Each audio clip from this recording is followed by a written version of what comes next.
Hey, welcome to 10X Your Team with Cam and Otis. We're a father-son business podcast where we talk with other lifelong learners about making an impact and solving big problems.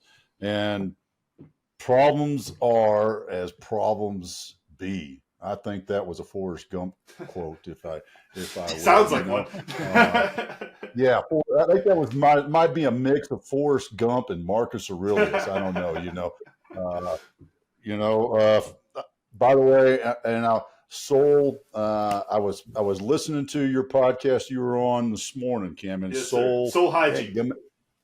Soul hygiene, and yes, you gave a plug for us, and that plug was what I just demonstrated. If you want to listen to messed up quotes, the 10X Your Team with Cam and Otis show is the place to find quotes that we flub up all the time. And speaking of quotes, I'd like to welcome our guest. I'm setting you up there, Mike.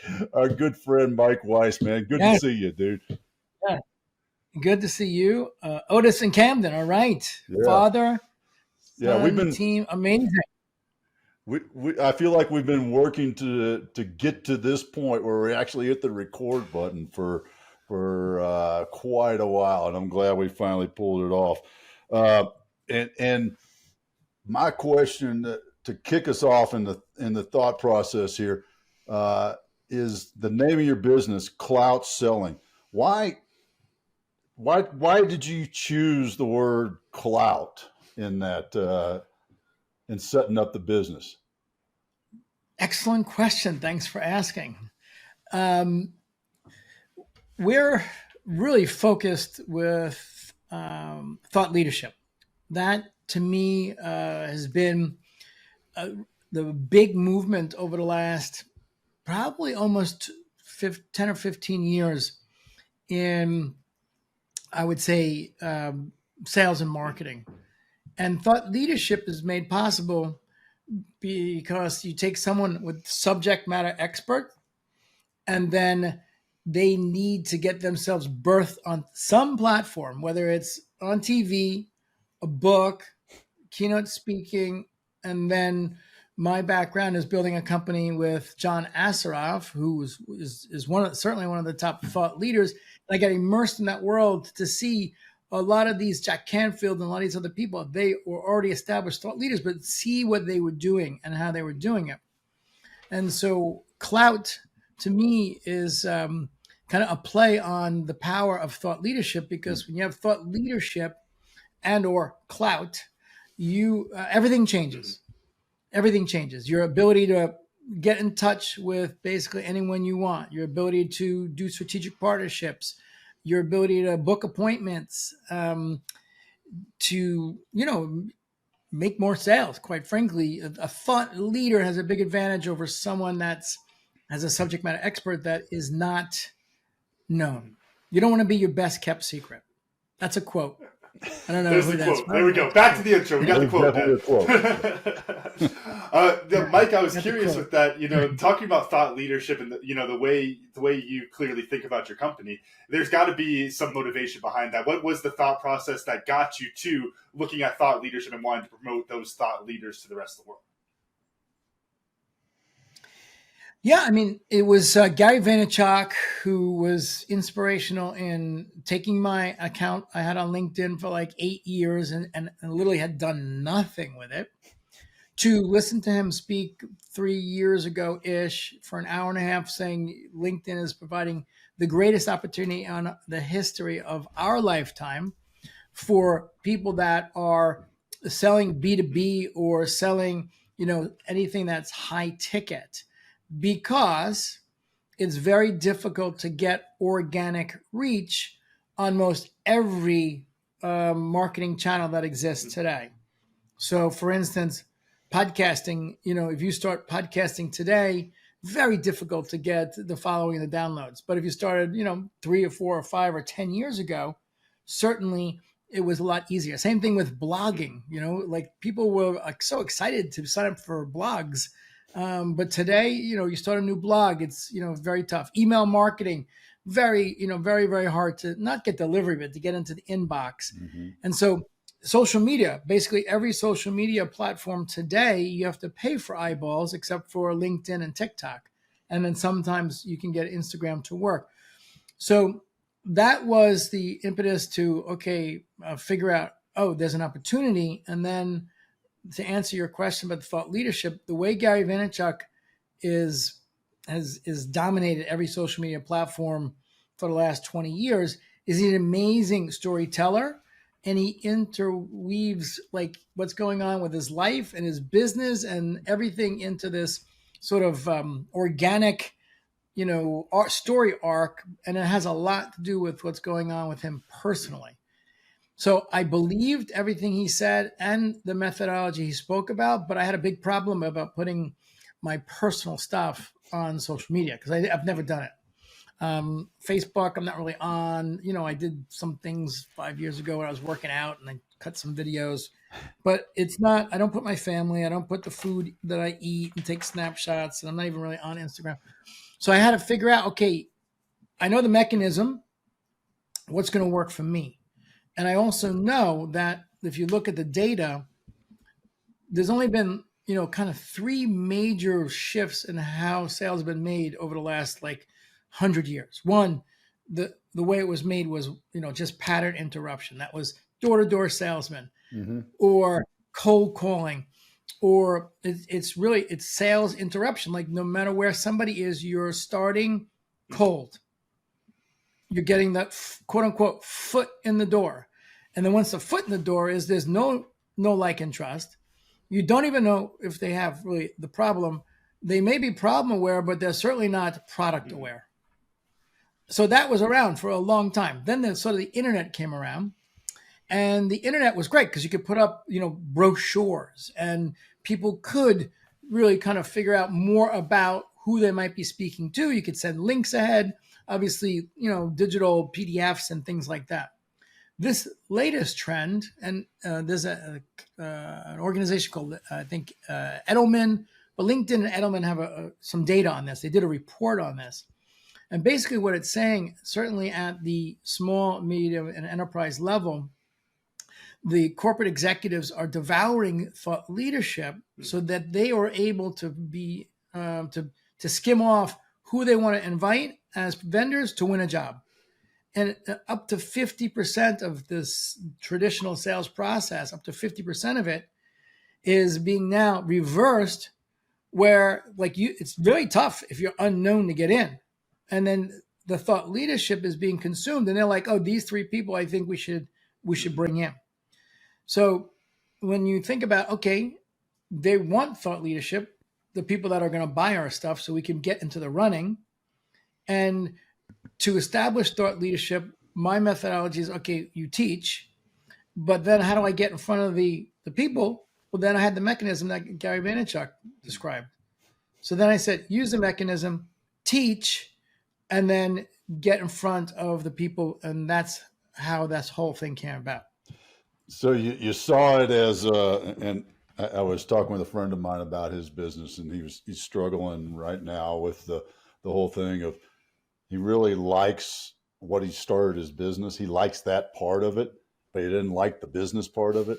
And what I told him is, you got to take your medicine, man. If you want to keep doing this over here, you got to do some of that over there. It sounds like that was how you said, all right, Gary, you got a spoonful of sugar to help that medicine go down, sort of thing, is kind of what you were taking on that. Is that a good way of putting it?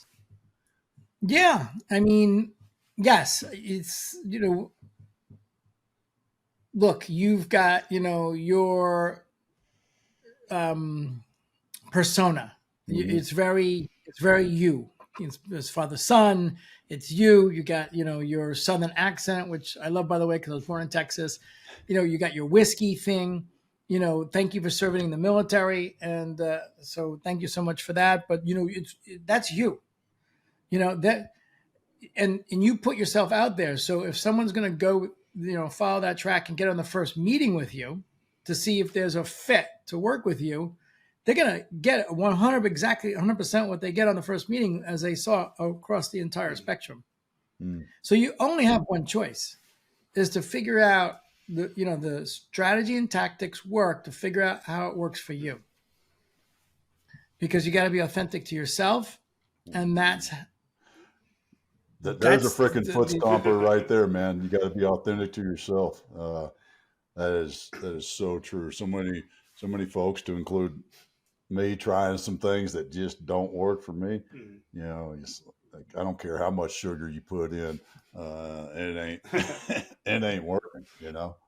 Yeah, I mean, look, I'm like a tech and a software guy, so I bought a lot of stuff, and I've got, sitting over here, a $3,000, digital camera, 4K, like great camera in New York City, because client engagement, the company, we build online education platforms, and we write curriculum, and I built a studio in the back where two camera set where clients would come in, we would shoot the videos for their coursework, and then I had a very good video guy that set up the studio and all this stuff. And then like he was trying to get me to do these walking down the street things in New York City. And because they work for people, but I was just walking down the street and just saying like, this is not me. I'm not the walking down the street telling a story guy, that. So that's really what you have to figure out. Like, I will say that sometimes you have to push people. Yeah. Because most people organically will say, I'm not comfortable doing video, but particularly on LinkedIn, video is key. So you can't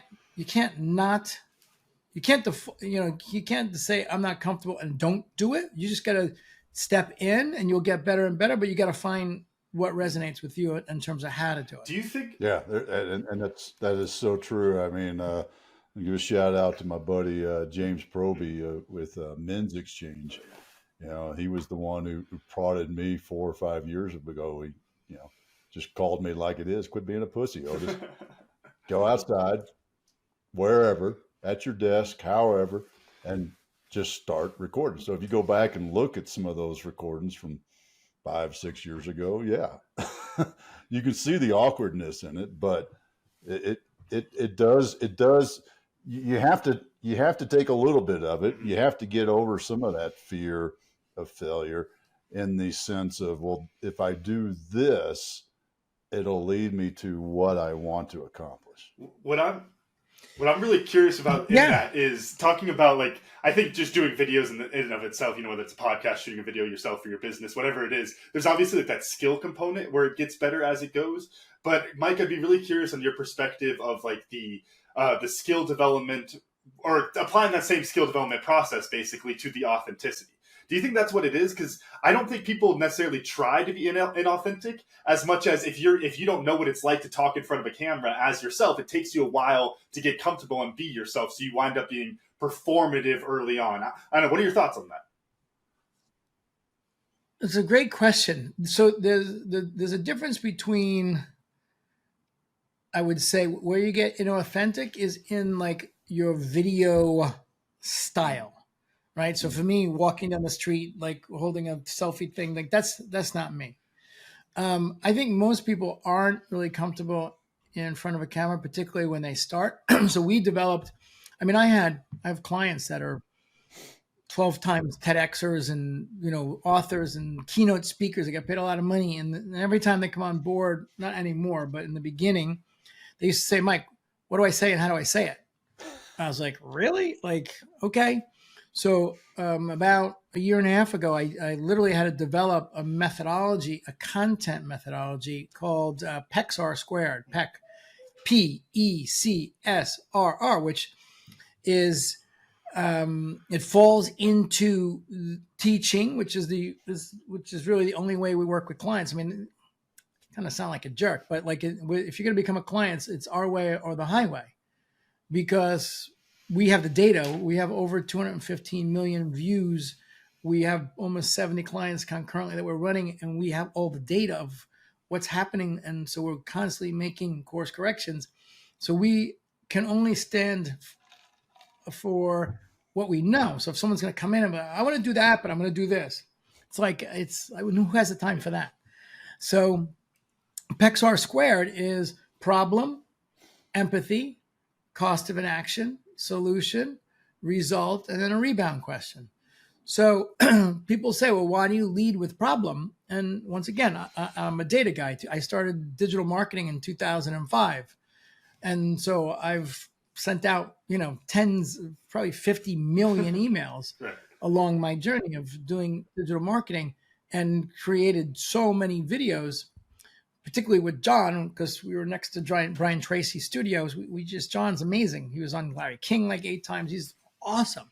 But we kept having these crazy drop-off rates on the videos. And then we tried everything. And then I spoke to so many people in the industry. And the reality is 20% of into any video, you're going to have a 50% drop-off rate. That's it. That's the way it is. So knowing that, if you are able to clearly identify who your ideal customer is, and then understand their pain points, really their frustrations, and what's really the conversation they're having in their head, and then you create content that starts with problem, then you have a really good opportunity, if you get broadcasted on LinkedIn, to attract the people that want the answer to the problem that you're speaking to, who are your ideal customer. It's not a vanity game, right? Like, I should have, if I wanted to, probably I could have 50,000 or 100,000, followers on LinkedIn, but it's the opposite of my strategy. Like, we're ferocious on LinkedIn and I have like 15,000 people. But if I slice my list right now and say, okay, give me all the CEOs of the 15,000 people, I get half. If I say, give me all the CEOs of the 15,000 people that have posted on LinkedIn in the last 30 days, I get a third. So strategically, we're building, but it all starts with problem. So going back to the answer to your question, people in the beginning are going to be uncomfortable and they're going to be not that great, and that's okay. But if you give them a framework that's like a teaching framework, if they're a thought leader or a subject matter expert, they're all teaching. You're a consultant, you're teaching. Most everyone that's in that space is teaching. So it's okay, you teach every day. You've been teaching for 20 years, and now you're going to teach in this framework. So it aligns with what they know. They might be uncomfortable, and the videos in the beginning might stink, but it doesn't matter. And that's the fun thing also about LinkedIn, is because a week later it's down the feed and no one's ever going to see it. So you just get to keep getting better and play. That's so true. Somebody would have to work really hard to find those first couple of videos, especially on LinkedIn, wouldn't they? Yeah, you have to scroll for like ever. You mentioned one of my favorite things, and that is data tracking and data analysis. Can you share with us a couple of the, what are those key things that you are looking at that help your clients shape what they're doing better? So the little part broke up, but you're talking about the data and how to shape what we do better. Yeah, right? What data are you? I mean, everybody talks about you got to collect data, right? I got to give a shout out to Shield Analytics. So we pay them a lot of money, and we buy it for our clients because our clients won't. And we're an agency, so we're paying for it. I mean, the clients do have access to it, and it gives you real-time data. None of the clients go into it, but we do every day because we're looking at the data. And you're not going to beat LinkedIn's algorithm because it's Microsoft, third biggest company or second biggest in the world. You're not beating their algorithm. So what you do with data is you're able to understand from the data trends and then make adjustments on trends to then make incremental improvements. So that's how we use the data. So we're looking at, again, everyone does something different. There's so many people on LinkedIn that are doing different things that I do that are very successful. All I know is how we do it. And one of the big markers that we are looking at, like on the biggest markers, is actually views.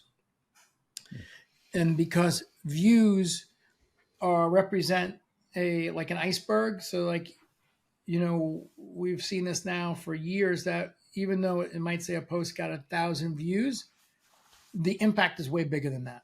It just gets out there. It's like in the ethers.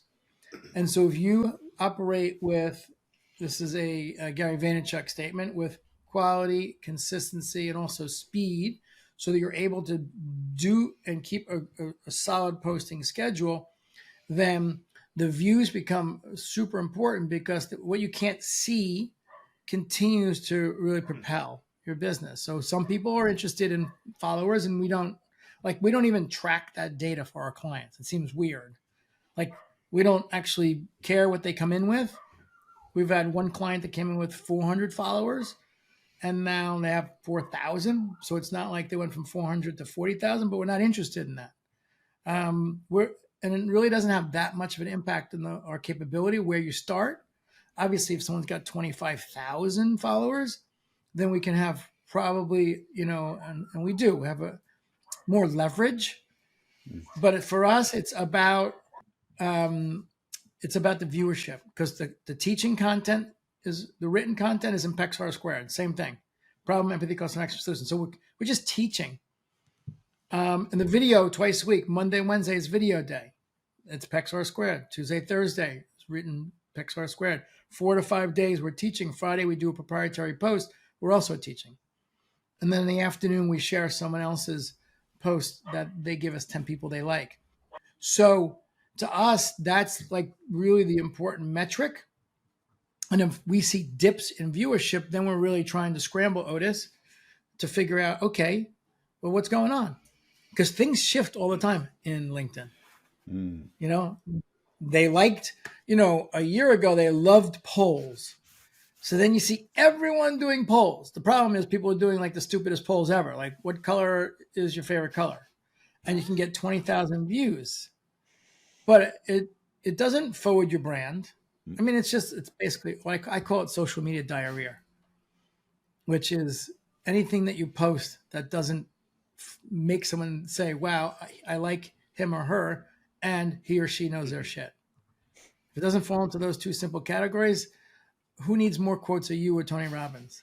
Although on podcasts, we need quotes. I love what you said about, it's like you're not going to beat the algorithm. I think that's such an important piece. It's I think it's become this like kind of funny like boogeyman in a lot of ways, where it's like, oh, the algorithm is doing this algorithm, and it's like, no, just make sure you're putting out good content consistently. You're going to get in front of the right people. And I love specifically the way you were talking about it inside. Oh my gosh, I just completely lose that thought. So I've got a barking dog outside. Yeah, y'all, I'm going to send it to you, Dad. I got to go fuss with the dog. There's authenticity for you.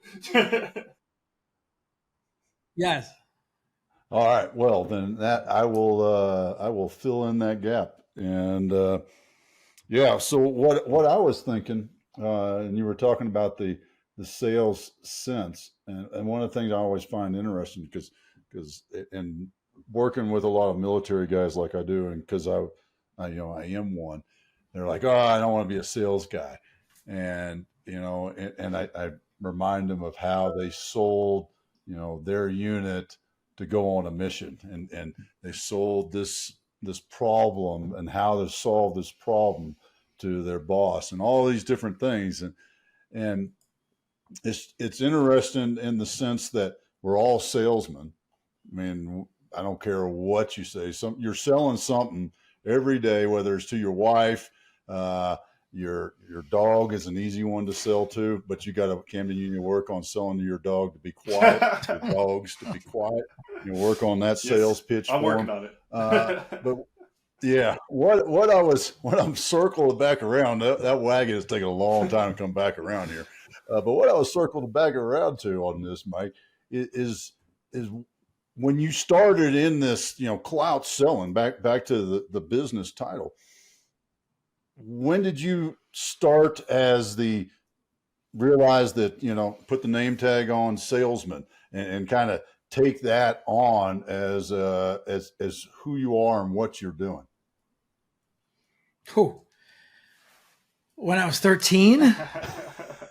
Were you that guy with the candy bars in the locker and in the hallway? Candy bars. Yeah. Then I was selling pots and pans door to door. I mean, then I started my career in 87 on Wall Street as a stockbroker. I've made more cold calls than any human should make. And, so I a rare breed that I love sales because I love people.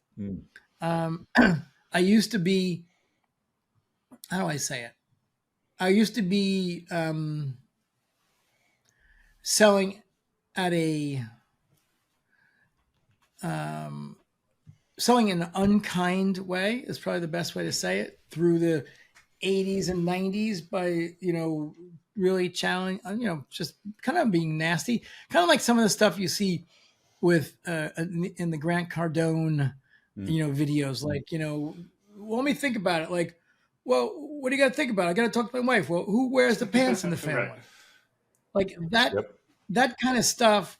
And, it's like, what you did 20 years ago is what you did.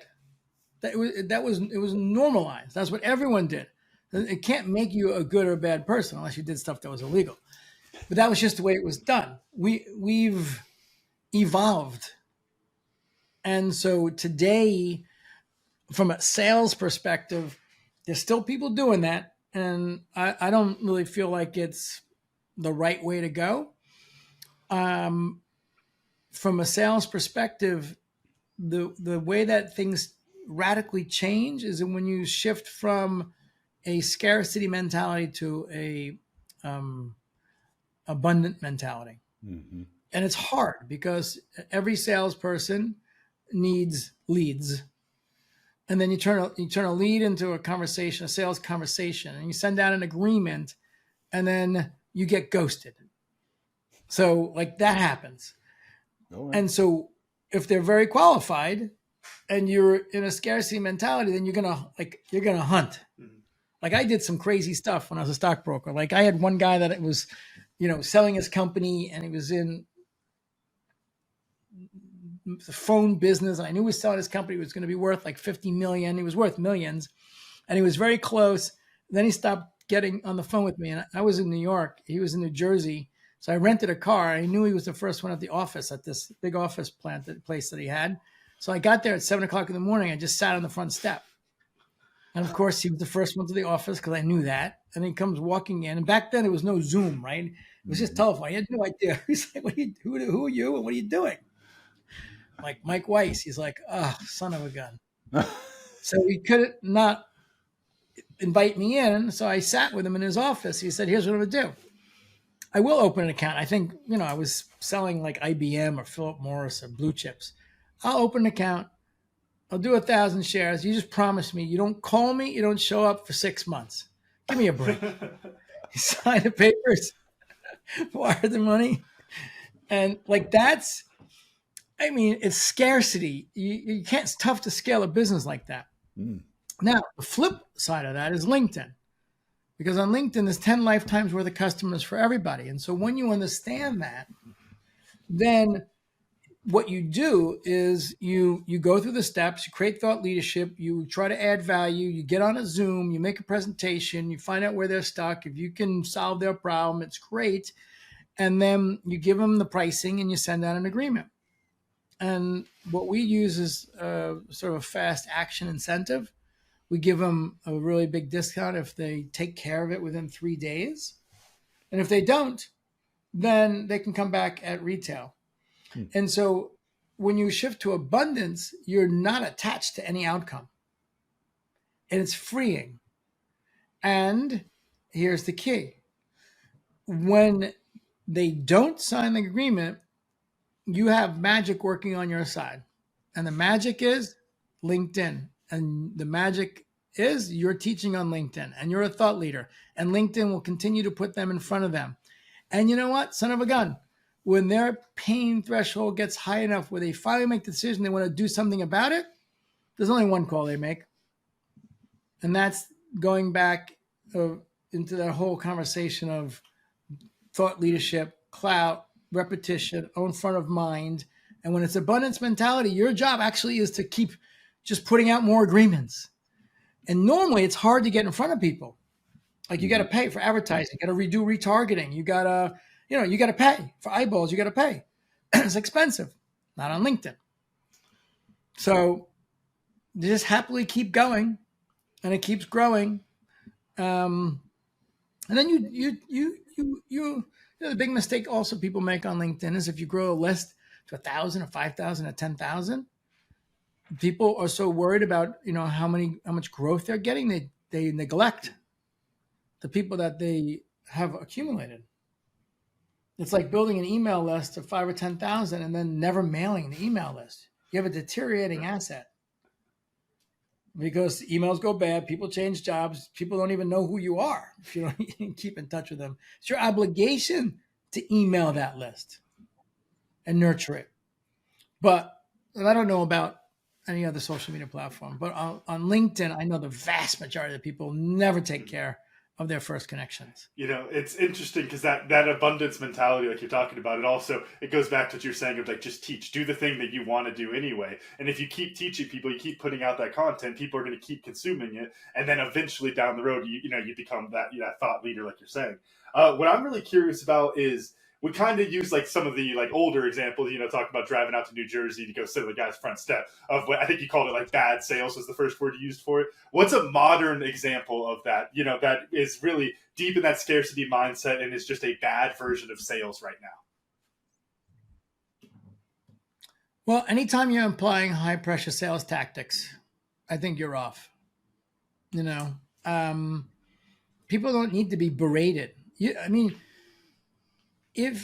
If you corner somebody and then you get an objection and you handle the objection, you close them again and you wear them down so they say yes to me, that should be you shouldn't need to do it. You shouldn't be doing it to people, because that's where buyer remorse comes in, because they get off the phone, they said yes, but you manipulated them to say yes.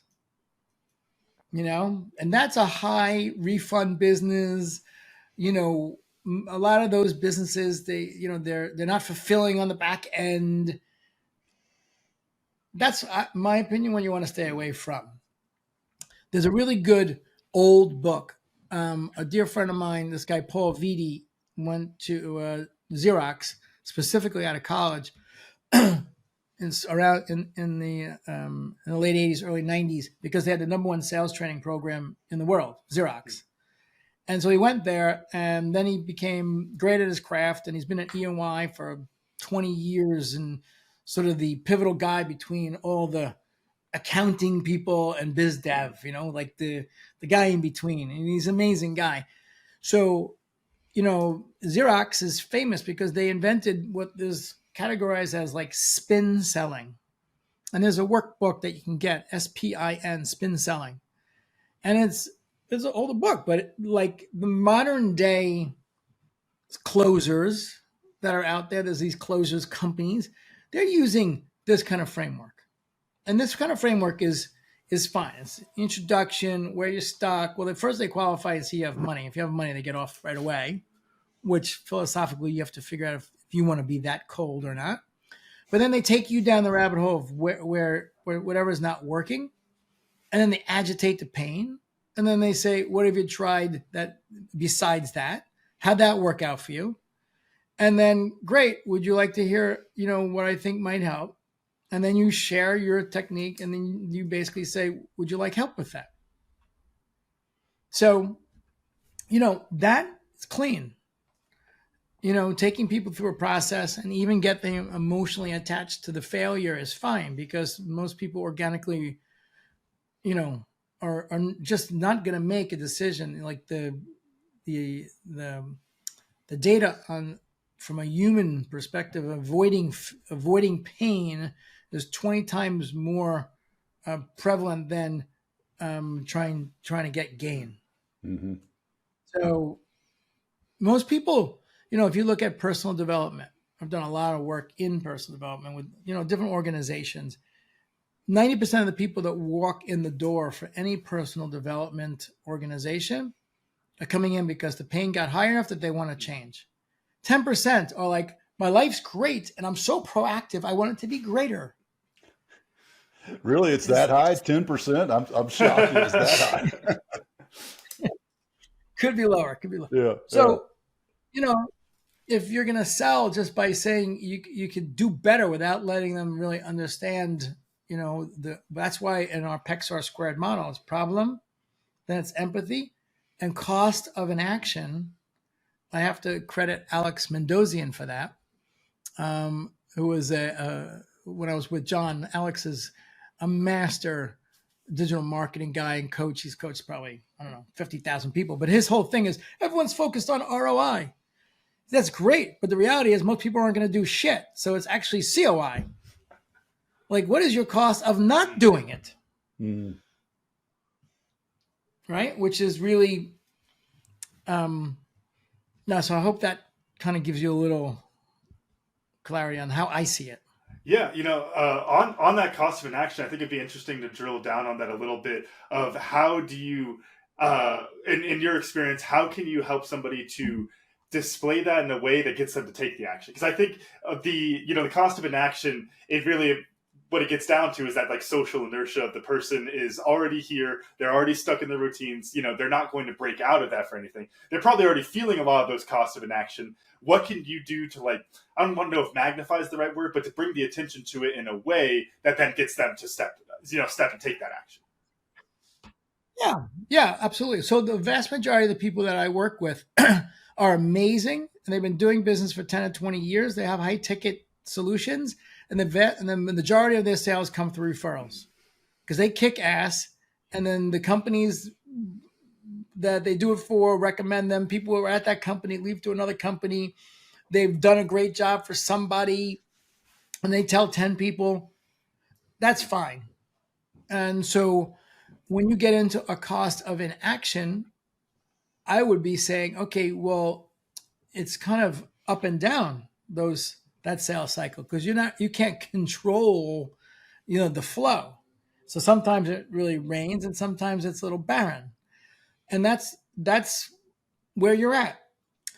LinkedIn creates a new leg on the table. And that leg on the table is going to produce, even if it's one client a month or two, whatever it might be, but that's going to give you a consistent sales mechanism.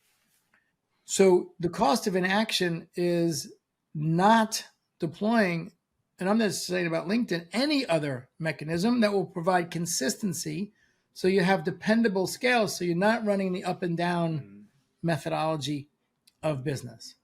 Feast or famine. A lot of people are in feast and famine.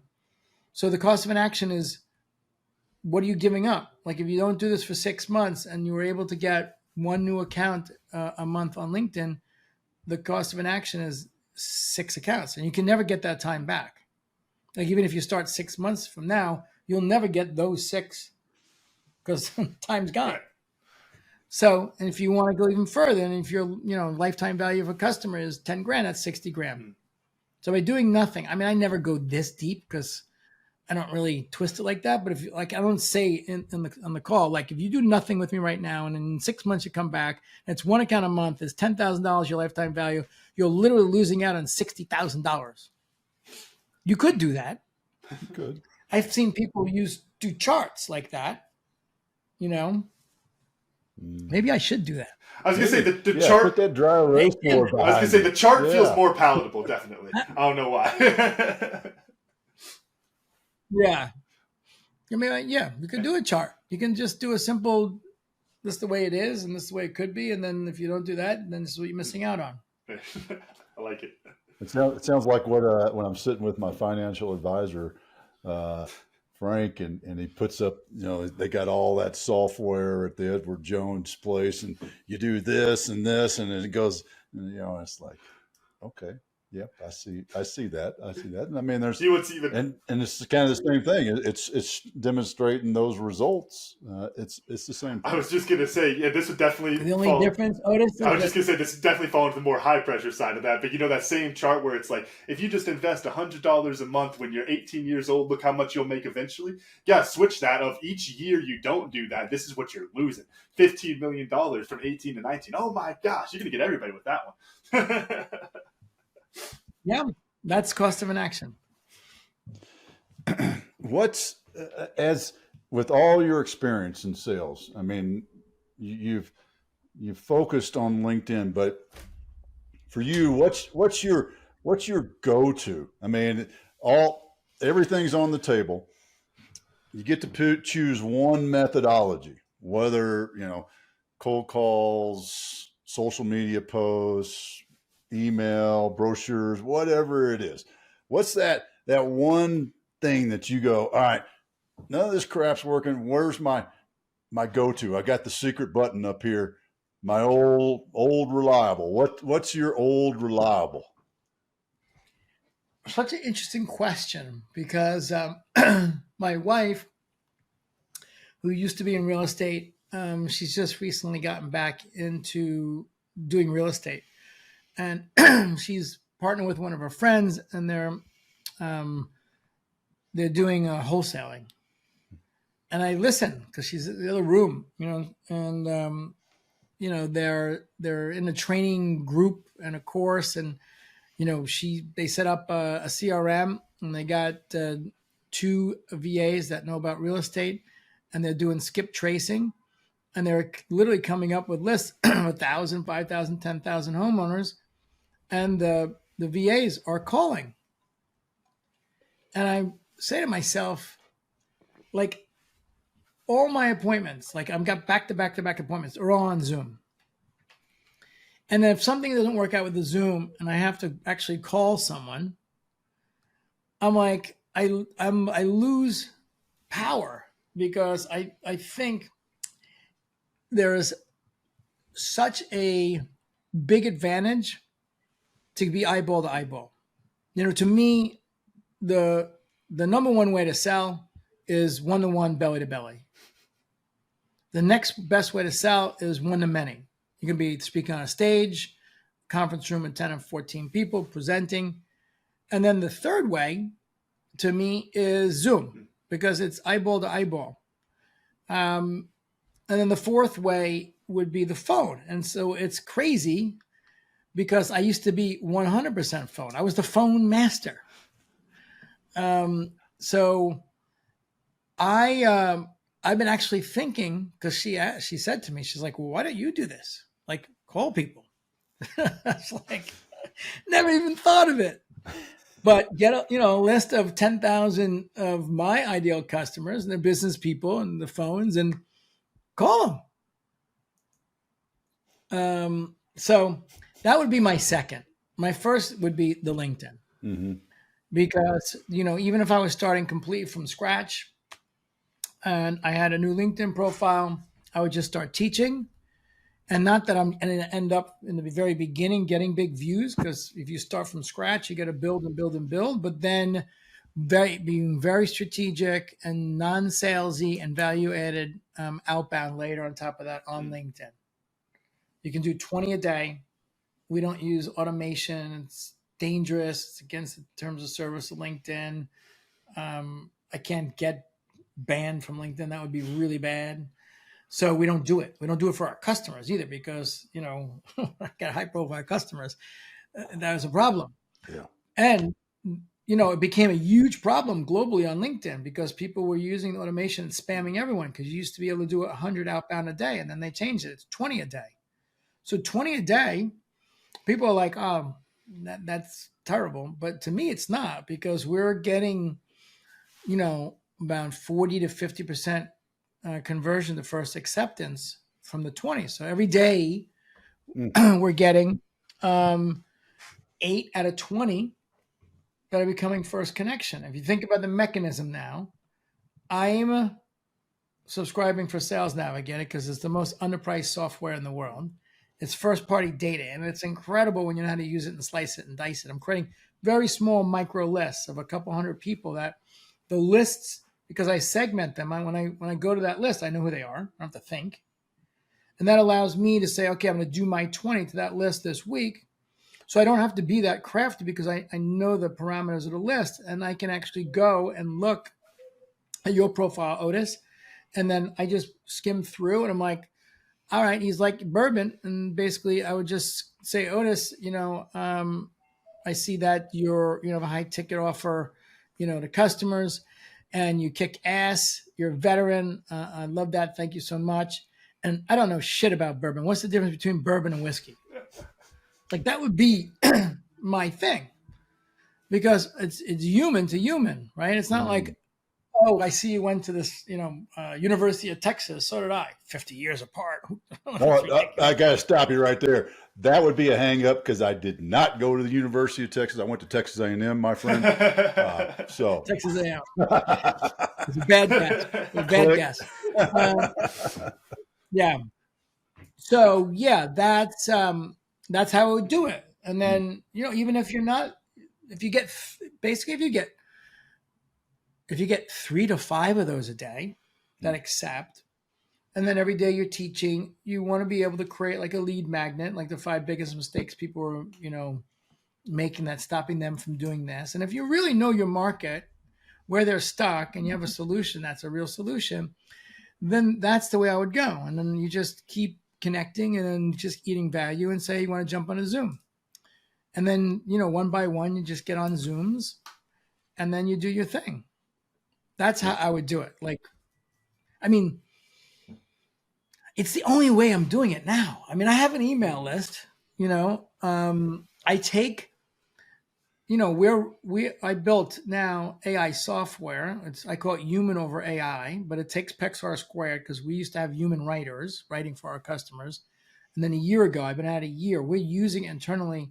We still do 2 half-hour sessions with our customers to get the good stuff. And then goes into our system and it goes through. We're producing 24 pieces of content. That's 90 days worth of content. So then that can be used on your email list because it's teaching content. So, but if you ask me today of everything that's available, like your income comes like what percentage, I would be like 90% from LinkedIn and maybe 10% from nurturing my email list. So it's all LinkedIn. So that's how I would do it. I would just go LinkedIn. Yeah. So with that in mind, because that's a really interesting data point even, what's next on the horizon? Is there a LinkedIn, I don't know even what to call it, a business connect or something like that is floating around that might be some competition? Is there anything like that? So, yeah, you have a couple risks. If you're on LinkedIn, you have a platform risk, right? You get knocked off the platform, so that's a risk. Or you have what you're saying, another social media. You invested so much on LinkedIn, another social media platform comes in. I think it's more likely that can and will happen, and it will compete with Instagram, Facebook, and TikTok. Those platforms are sort of in the same vein. I call it more retail versus institutional, if that makes sense. Mm-hmm. So to knock out LinkedIn specifically now, since Microsoft bought them for like $26 billion and they're investing heavily, and Microsoft is on fire right now as a company, they got cash. They're just creating a lot of new stuff on LinkedIn. So I don't know that somebody could come in and own business social media. I don't think they could take it from Microsoft. They already got their ass kicked because if you remember Internet Explorer, the browser, they controlled 90% of the market 15 years ago. And now it's like they're almost a dodo bird. They got their ass whooped. Yeah. When they bought LinkedIn, they spent $26 billion. It was the largest purchase of any company in the history of the world ever. Bigger than a steel company, automobile, pharmaceutical company. So I don't think they will let someone really come in and take away this market. That's interesting, and I can see. I agree with your reasoning on that because of how important it's become to them, and apply. I mean, the reason they're still around is they're applying those lessons learned from when they got their ass kicked with Internet Explorer. That's such a great point. Yeah. I mean, think about it. Microsoft controlled everything, and then Google came. Yeah. Mm-hmm. And Google whooped them on the browser, and for a long time they whooped them on SaaS as a service products. Mm-hmm. spreadsheets and Word docs. And look, they course corrected. Everything on Microsoft now is in the cloud. And they still control the business, a large part of the business. But, you're right. You got to learn your lesson. They have a very good CEO now. Yeah. Awesome. Well, there's your stock advice, folks, by the way, too. There's a little bit. Slide that in there, Mike. Unofficial. I'm sorry. Yes. Caveat. Got to caveat that, Get right? a disclaimer up. No stock advice. I'm out of that business. Get us all in trouble. Crap. That wouldn't be the first time I'd do that. Which is a good lesson for me to be reminded of. But the one I love, and the one what I learned today is you can't beat the algorithm. That is so important, whether it's LinkedIn, Facebook, any of these, because they've got tools that none of us can compete with in that sense. So why not go with the flow? And I think that's a great way of thinking about that, is you can't beat the algorithm, but you can sure go with the flow and use it.